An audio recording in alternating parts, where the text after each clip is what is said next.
Est-ce que la France a aujourd'hui, ou demain, dans un avenir proche, les capacités à peser sur la scène internationale en vivant un peu en autarcie, en retrouvant sa souveraineté, en adoptant sa monnaie, quoi, le franc? Vous proposez quoi, un retour au franc? Appelons cette monnaie comme vous voulez.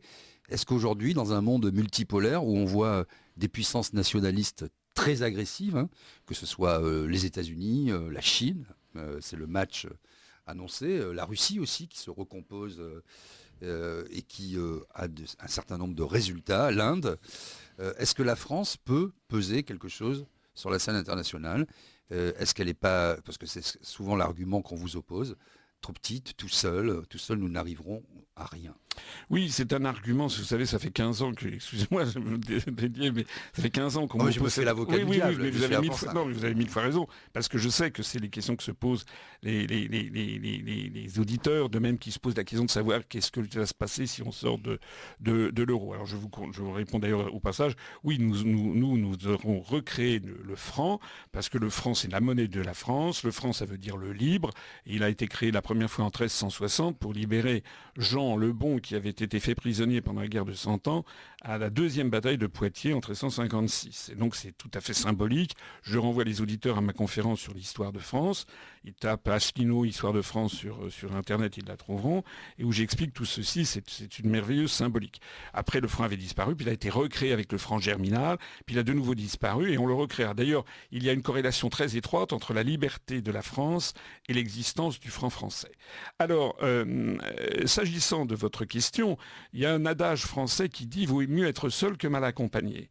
C'est-à-dire que, bien sûr, que si la France avait 500 millions d'habitants et était une très grande puissance, elle pèserait sans doute plus que la France avec 68 millions d'habitants. C'est sans doute vrai.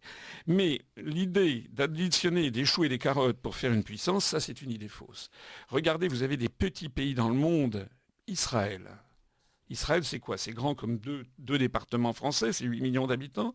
Vous croyez qu'ils vont fusionner avec les 26 pays alentours pour peser davantage? Bon, alors vous allez dire, là, il exagère, c'est un cas limite. Non, mais c'est un cas limite, mais c'est assez révélateur. Mais je vais en prendre d'autres. Singapour, c'est grand comme la moitié de l'île de France.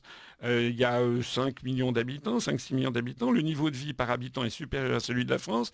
Le taux de croissance est supérieur.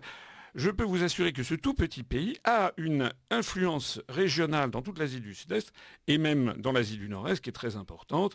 Moi, je me rappelle avec Hervé de Charette, quand nous étions allés, quand j'étais au cabinet du ministre des Affaires étrangères, nous avions été reçus par Lee Kuan Yew, qui était le père fondateur de Singapour, qui est décédé il y a quelques années. Et Lee Kuan Yew nous avait expliqué comment il avait été reçu par Deng Xiaoping pour lui expliquer comment sortir du communisme sans jamais le dire. Et c'était un entretien absolument passionnant. Et en fait, la sortie du communisme sans jamais le dire, c'est-à-dire le PCC a gardé le pouvoir, mais en fait, ils ont transformé la Chine communiste en un pays hyper-capitaliste sans le dire. Cette idée assez géniale, typiquement chinoise, a été soufflée par quelqu'un comme Lee Kuan Yew. Je rappelle quand même que la France, elle est la 6e ou 7e puissance économique mondiale. Elle a la 2e zone économique exclusive. Au passage, je me félicite que la Nouvelle-Calédonie ait choisi de rester dans la République française. C'est quand même quelque chose comme 1 700 000 km² de zone économique exclusive. Et c'est un point d'ancrage stratégique. Qui est lorgné qui est lorgné par la Chine. Lorgné par la Chine, notamment. Par l'Australie notamment. Bon, donc la France, elle a également la 3e ou 4e puissance nucléaire du monde. La France, elle est membre permanent du Conseil de sécurité des Nations Unies. Donc la France, elle a un rôle très important. Et je vous assure qu'actuellement, par exemple, et ce qui se passe est très grave, parce que la campagne électorale actuelle, elle ne parle que de détails, mais des sujets absolument fondamentaux, comme par exemple... La politique sanitaire. Oui, non, là on était dans la géopolitique, mais vous avez raison, c'est la politique sanitaire, mais par exemple le risque de conflit de plus en plus important qu'il y a entre les États-Unis et la Chine au sujet de Taïwan, ou bien les États-Unis et la Russie au sujet de l'Ukraine, la France, étant membre de l'OTAN et de l'Union européenne, est aspirée par la géopolitique américaine et tout le legs que nous avait donné De Gaulle. De Gaulle avait fait de la France une très grande puissance parce que justement on était une puissance d'équilibre. Est-ce que vous diriez que la seule politique internationale de la France aujourd'hui, c'est du commerce ? Ouais, mais encore, oui, c'est un peu ça. Et puis c'est surtout l'assujettissement aux intérêts géopolitiques américains. Regardez, c'est très très grave. Vraiment, je suis inquiet, honnêtement. D'ailleurs, je suis sidéré que personne n'en parle. Je vois que la France est complètement assujettie à l'Union européenne, c'est-à-dire à l'Allemagne.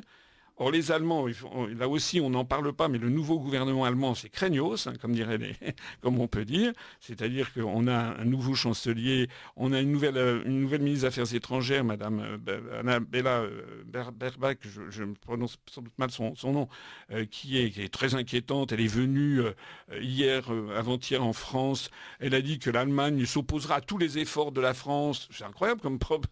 J'ai jamais vu un ministre des Affaires étrangères dire ce qu'elle a dit, c'est-à-dire l'Allemagne s'opposera à tous les efforts de la France pour faire inscrire l'énergie nucléaire parmi les énergies vertes. Même si elle le pense, on ne dit pas ça. En ce moment, le gouvernement allemand est en train de prendre en main définitivement les destinées de l'Union européenne sous commandement américain. Et tout ceci risque de nous entraîner dans un conflit majeur vis-à-vis de la Russie. Écoutez, vous avez vu ce qui se passe.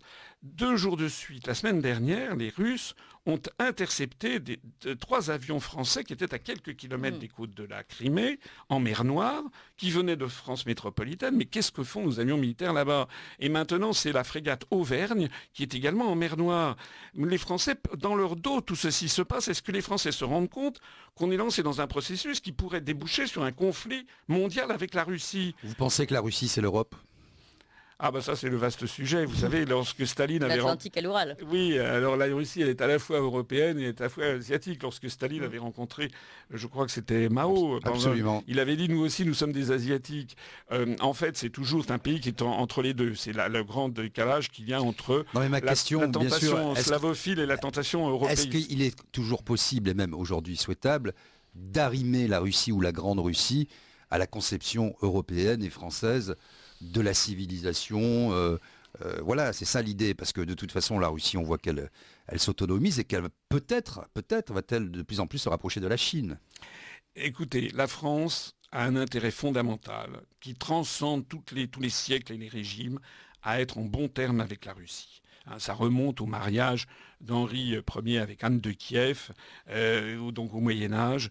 C'est De Gaulle qui avait d'ailleurs dit ça, qui avait dit à chaque fois, c'est une pensée géniale de Gaulle, à chaque fois que la France a été en bon terme avec la Russie, ça a été des grands moments de l'histoire de France.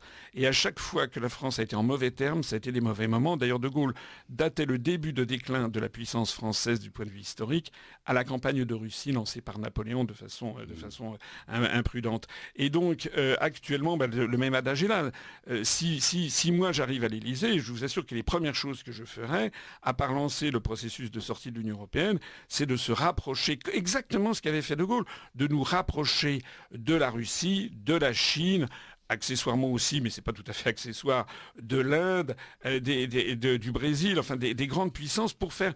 Il ne s'agit pas d'être anti-américain, mais il s'agit de faire un contrepoids à la puissance américaine. Et je vous assure que dans ce rôle de bascule... Et chinoise. Voilà, dans ce rôle de... Oui, absolument. Et dans ce rôle de bascule-là, la France a un énorme jeu à jouer. Elle est très attendue là-dessus, justement, parce que c'est le pays des droits de l'homme, le pays de la liberté. Elle est perçue comme ça dans le monde entier. Et c'est comme ça, rappelez-vous, en 68...